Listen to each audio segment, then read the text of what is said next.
किसी शेयर को हम बाय करते हैं, बाय करने के बाद में उससे भी बड़ी कठिन चुनौती हमको ये मिलती है कि उस शेयर को हम बेचें कब। कभी हमको प्रॉफिट होता है, कभी लॉस होता है।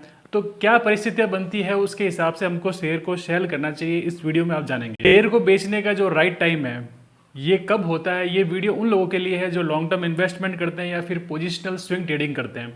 तो जो लोग ये कर रहे हैं वही इस वीडियो को देखिए, वरना इस वीडियो को स्किप कर दीजिए। दोस्तों, किसी स्टॉक को अगर आप सेल कर रहे हैं तो सबसे पहले ये जान लीजिए कि शेयर के अंदर कुछ बेसिक उसके फंडामेंटल में चेंजेस आ रहा है। जैसे उसकी सेल गिर रही है, उसका रेवेन्यू गिर रहा है, प्रॉफिट गिर रहा है। अगर उसके अंदर ये चीज़ कंटिन्यूसली हो जा रही है, क्वार्टर ऑन क्वार्टर या हर साल उसमें कुछ बदलाव आ रहा है पिछले 2 सालों से, तो फिर उस शेयर को बेचने का राइट टाइम होता है। क्योंकि अगर उसके अंदर लगातार उसके सेल और प्रॉफिट में गिरावट आ रही है तो वो उसका जो शेयर का जो प्राइस है फ्यूचर के अंदर उसमें भी गिरावट आएगी।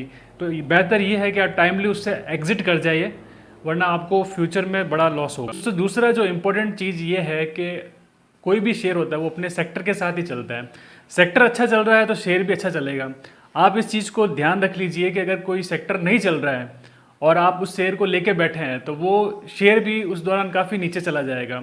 तो सेक्टर को ध्यान में रखते हुए शेयर में बने रहिए। अगर आपको पता है कि ये सेक्टर नहीं चल रहा है तो उस सेक्टर से ही एग्जिट कर जाइए, वही आपके लिए बेहतर है। दोस्तों, तीसरी चीज़ होती है कि किसी शेयर को बेचने का कई पर्सन होते हैं अपने माइंड के अंदर एक टारगेट रखते हैं कि अगर उनका ये टारगेट अचीव हो गया है, इस टारगेट को उन्होंने गेन कर लिया, तो वो उस टारगेट के साथ में बाहर निकल जाते हैं, फिर ज़्यादा नहीं सोचते कि शेयर कितना बढ़ना है। तो अगर आपके माइंड में कोई टारगेट आपने फिक्स करके रखा हुआ है, वो अचीव होती है, उससे आप बाहर निकल जाइए। चौथी चीज़ जो किसी शेयर को सेल करने के लिए एक परिस्थितियाँ बनाती है, टेक्निकली हमको थोड़ा सा पता होना चाहिए। अगर 50 डेज मूविंग एवरेज, अगर 50 days moving average 200 moving average को क्रॉस कर रहा है, मतलब ऊपर से नीचे की ओर जा रहा है, तो ये एक साइन है कि शेयर शायद जो है वो मंदी में जा सकता है।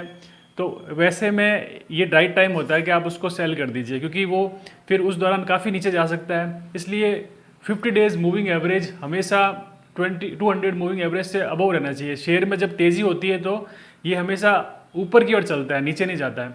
तो ये एक साइन होता है, टेक्निकली बहुत अच्छा रिलायबल साइन माना जाता है। तो इसको ध्यान में रखते हुए आप शेयर को सेल कर सकते हैं। पांचवी चीज़, वो भी टेक्निकली चीज़ है, अगर कोई शेयर अपने 52 वीक लो की ओर बढ़ रहा है, मतलब एक साल के अंदर 52 हफ्ते होते हैं, तो अगर शेयर एक साल से अगर मंदी की ओर जा रहा है, नीचे की ओर जा रहा है, तो फिर उसको बेचने का टाइम है, क्योंकि उसके अंदर और ज़्यादा मंदी आएगी। इससे बेहतर ये है कि आप टाइमली उससे एग्जिट करें। फिक्स पॉइंट, टेक्निकली अगर किसी शेयर का जो 20 वीक्स जो चार्ट है, 20 मंथ्स का जो चार्ट है, वो बहुत जो अपने एवरेजिंग लाइन से नीचे जा रहा है, तो फिर उसको बेचने का टाइम हो जाता है, क्योंकि ये क्लियर साइन देता है कि शेयर मंदी की ओर जा रहा है। तो वैसे में अगर शेयर बहुत बढ़ चुका है, अच्छा खासा रिटर्न दे दिया है, लेकिन अपने 20 वीक्स जो मूविंग एवरेज है या 20 मंथ्स मूविंग एवरेज के पास पहुंच गया, तो मतलब वो इवन उससे पहले ही आपको एग्जिट कर जाना चाहिए।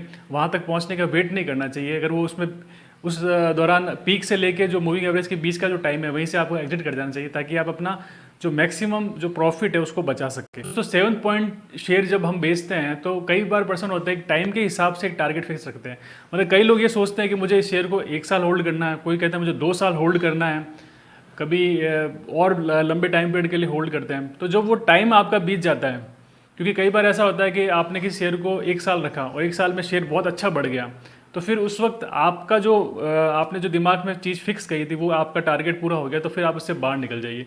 क्योंकि कई पर्सन जो टाइम के हिसाब से शेयर को होल्ड करते हैं, वो फिर उसमें जो वेरिएशन आता है उससे डरते नहीं। उनको पता है कि मुझे 1 साल रखना ही रखना है। तो उसमें ये होता है, अब मेन चीज़ ये होती है, किसी चीज़ को आप जितने टाइम तक होल्ड करते हो, जितने समय तक आप उसमें रहते हो, तो उसमें एक्यूरेसी आने की ज़्यादा चांसेस रहती है। तो उसका उनको बेनिफिट मिलता है। क्योंकि दोस्तों, अगर आप 1 मिनट का चार्ट देखोगे तो उसमें एक्यूरेसी उतनी नहीं रहेगी।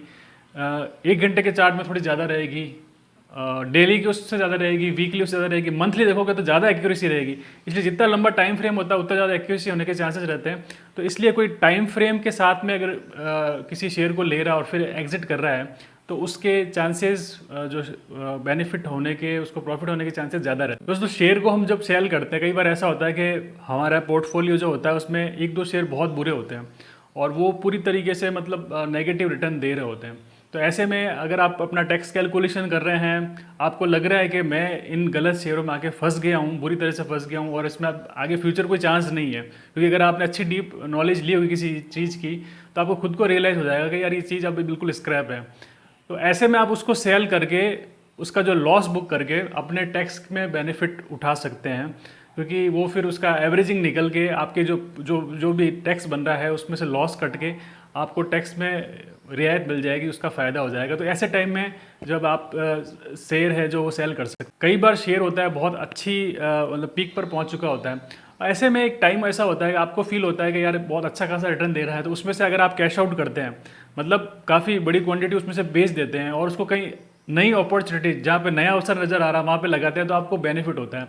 तो ऐसे टाइम में भी शेयर को जो है वो सेल करना चाहिए, क्योंकि अगर आप पूरी क्वांटिटी नहीं निकाल रहे, कुछ क्वांटिटी आप निकाल रहे हैं और उसको कुछ अच्छी अपॉर्चुनिटी में लगा रहे हैं, तो वो बहुत अच्छी बात है। दोस्तों, अगर आप पोजिशनल ट्रेडिंग कर रहे हैं, लॉन्ग टर्म इन्वेस्ट कर रहे हैं, तो उसमें सबसे बढ़िया रणनीति यही रहती है कि धीरे धीरे आप शेयर को खरीदें और धीरे धीरे एग्जिट करें। कभी भी एक साथ पूरी पोजीशन एग्जिट नहीं करनी है। तो जब आप शेयर को सेल भी कर रहे होते हैं तो शेयर अच्छा होता है तो उसकी पूरी पोजीशन एग्जिट मत कीजिए, कुछ क्वांटिटी को निकालिए। अगर आपके पास 1000 शेयर है तो आपने 200-250 निकाल दिए, 300 निकाल दिए। क्वांटिटी हमेशा बना के रखिए, क्योंकि फ्यूचर के अंदर ये होता है कि आपको फिर ये फील नहीं हो कि मैंने जो है वो बहुत जल्दी एग्जिट कर लिया। तो एग्जिट कीजिए, उसमें कोई बुरा नहीं है, लेकिन पूरी क्वांटिटी मत कीजिए। तो शेयर को कब सेल करना चाहिए, इसको लेकर मैंने ये वीडियो बनाया है। आप लोगों को ये चीज़ पसंद आए, आपको लगे कि हाँ इन पॉइंट्स में काफ़ी चीज़ जो है वो काम की है और उससे काफ़ी आपको बेनिफिट मिला, तो कमेंट्स में अपने कमेंट्स ज़रूर डालिएगा और वीडियो को लाइक कर दीजिएगा। बहुत बहुत धन्यवाद दोस्तों।